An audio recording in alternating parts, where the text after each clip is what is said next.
श्री स्वामी समर्थ।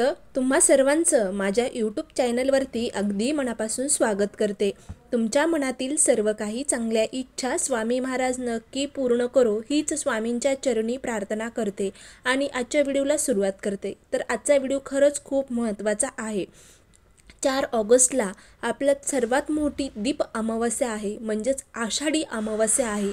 या दिवसाच्या दुसऱ्या दिवसापासून श्रावण महिन्याला सुरुवात होते। तर आपल्याला या दीप अमावस्येच्या दिवशी अशी काही सेवा करायची आहे जेणेकरून आपल्या जीवनामध्ये जर काही पितृदोष असेल, तुम्हाला लागलेला पितृदोष सांगितला असेल, घरामध्ये मंगलकार्य घडून येत नसेल, हे बघा प्रत्येक स्थितीला म्हणजेच विशेष असं महत्त्व असतं। महिन्यात येणाऱ्या एका अमावस्याला सुद्धा आपण बरेचसे सेवा उपाय तोडगे करत असतो आणि ते सफल देखील होत असतात।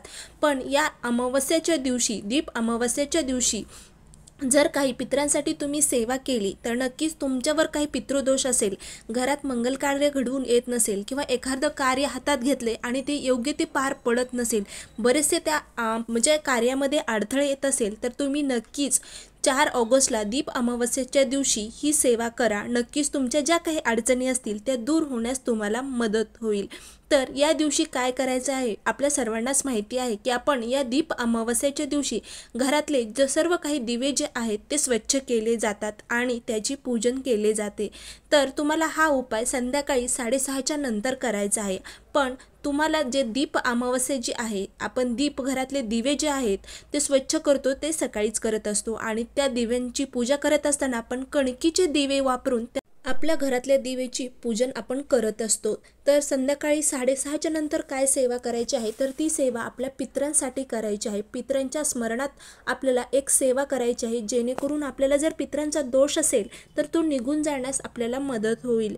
7 पिढ्याचा जरी पितृदोष असेल तरी तुम्हाला त्याच्यात फरक जाणवणार आहे। तर काय सेवा करायची आहे, संध्याकाळी 6:30च्या नंतर तुम्हाला आपल्या पितरांसाठी एक दिवा तयार करायचा आहे।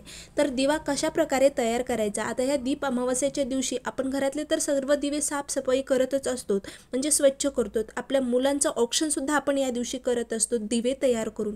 पण आपल्याला स्पेशल असा एक दिवा आपल्या पितरांच्या स्मरणात लावायचा आहे। त्यासाठी आपल्याला एक दिवा तयार करायचा आहे।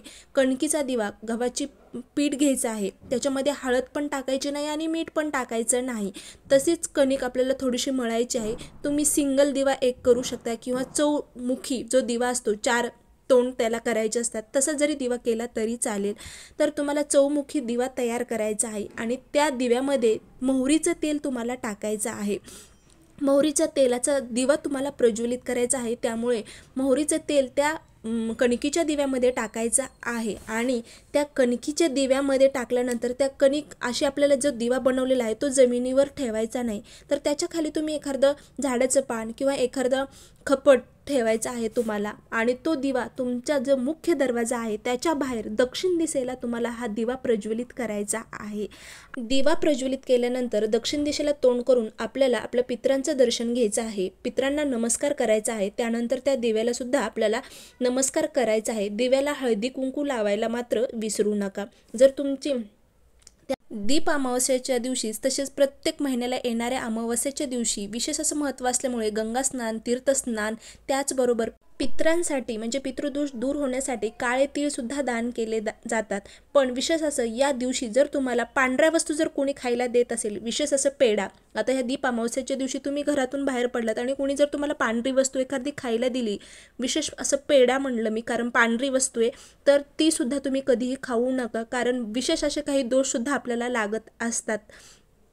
दिवा प्रज्वलित केल्यानंतर तुम्हाला शक्य असेल तर तुम्ही नित्यसेवा या पुस्तकामधलं तुम्ही म्हणजे पितृस्तुती किंवा पितृस्तोत्र जे आहे त्याचं पठणसुद्धा तुम्ही करू शकता, जेणेकरून आपल्यावरती जे प्रभावी असा हा उपाय आहे आपल्या पितरांसाठी, पितरांचा दोष दूर होण्यासाठी, तसेच घरातले काही दोष असतील ते दूर होण्यासाठी तुम्ही हा छोटासा उपाय नक्की करून बघा।